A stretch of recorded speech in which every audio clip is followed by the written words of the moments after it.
Brittany. I'm Andrew. Mackenzie. Elizabeth. And I'm Lindsay.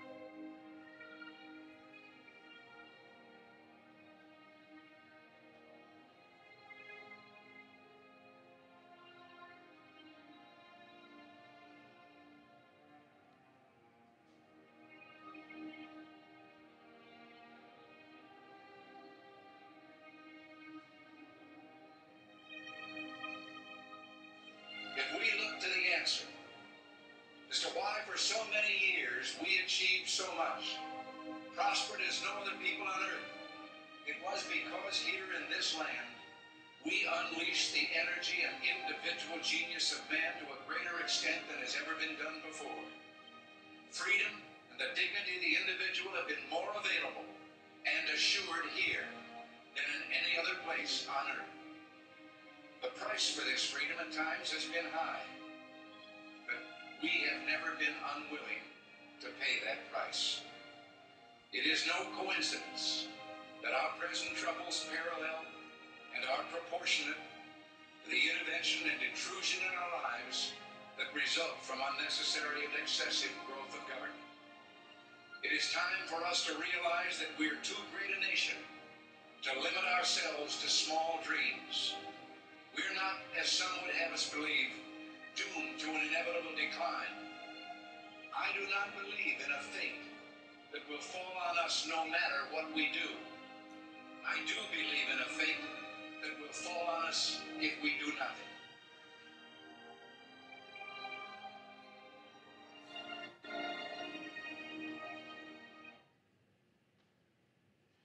Hi, I'm Kitten, and I'm here to talk to you guys about the importance of freedom. That was a short video about Ronald Reagan and kind of how he feels about freedom movement and, I guess, being proactive in our country. The sources that I got for this speech, a couple of Ronald Reagan quotes from brainyquote.com, statistics about freedom in non-free countries from infoplease.com, and atimes.com. Graph about happiness versus freedom is from phillipspagnolly.files.wordpress.com.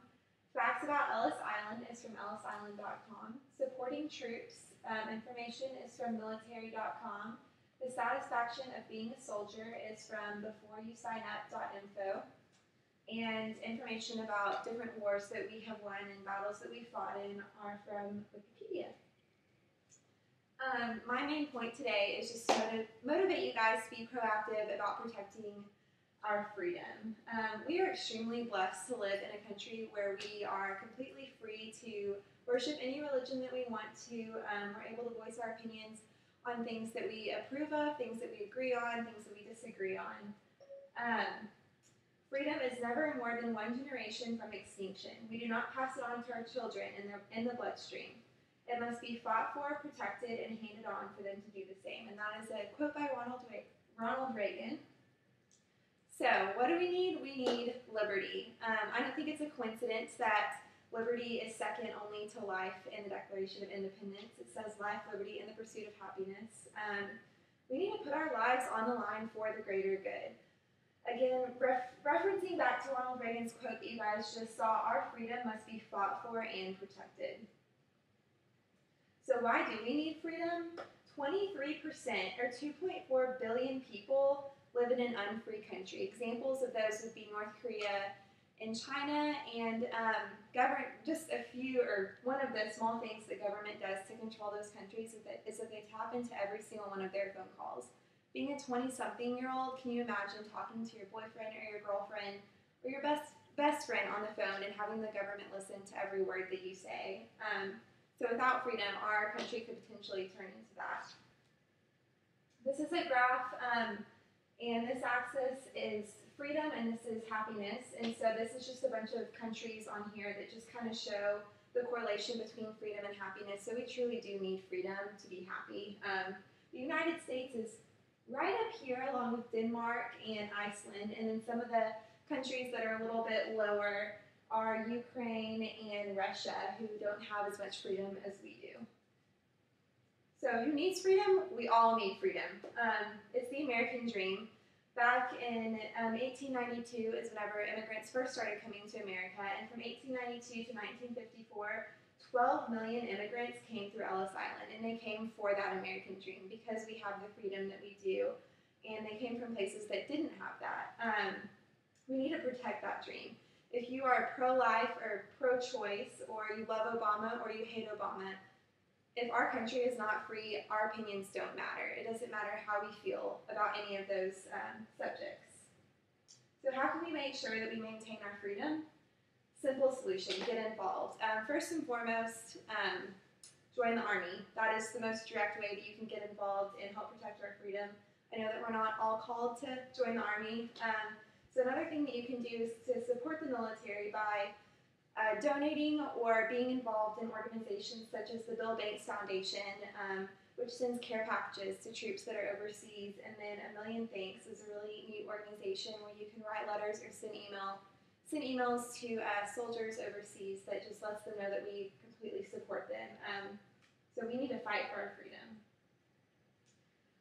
Also, the facts don't lie. America has won hundreds of battles and wars protecting our freedom. For example, World War II, where we fought against Germany, and then we are currently in Operation Iraqi Freedom. So obviously, our country is extremely powerful, and in order to maintain our freedom, we have to continue doing what we've always done and fight for it. This is a quote from a major, just about kind of how he felt about being in the military. He said, "Wow, I love what I do. What a ride it has been. Nothing worth doing in life is easy, and this sure isn't easy, but it's definitely worth it." So signing up for the military and supporting our troops helps secure our freedom. Letting them know that we support them 100% makes it easier for them to want to go overseas and to fight for our freedom, knowing that their country is completely 100% behind them.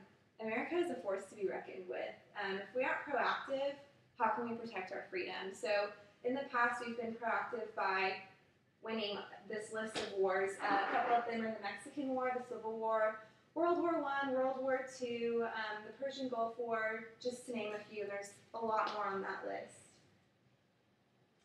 If we don't protect our freedom, government could completely rule our lives. Just like I said earlier about our phone calls being tapped, I know that in some countries you're not allowed to leave the country, like for instance North Korea, they cannot leave their country. And can you imagine being stranded in your own country, not being able to get out, and a horrible situation, and constant surveillance? This is just a picture of some protesters saying, "Hands off my internet," because their government was completely controlling what was going on in their lives. This nation will remain the land of the free as long as it remains the home of the brave. And that was said by Elmer Davis, and I think that's an awesome quote, just explaining how we're able to stay free. We need freedom just as much as we need life. Back to life, liberty, and the pursuit of happiness. We must put our lives on the line. Ways that we can protect that, yet again, are signing up for the military and being involved in organizations, like I mentioned earlier, like the Bill Banks Foundation and A Million Thanks. So in conclusion, just a little statistic. After September 11th, 2001, as a nation, our patriotism shot up the roof. We really came together after the attacks on the Pentagon and on the World Trade Centers. We had an increased number joining the Army, so let's not wait until something happens to be proactive. Let's do that before something like September 11th happens so that we can help prevent something like that. Commit for your kids and your kids' kids, because potentially, like Ronald Reagan said, we don't pass freedom on through our bloodstream. Our kids, our grandkids, our great-grandkids might not live in a free country if we don't continue to pursue our freedom. So, protect the American dream. The end. Thank you.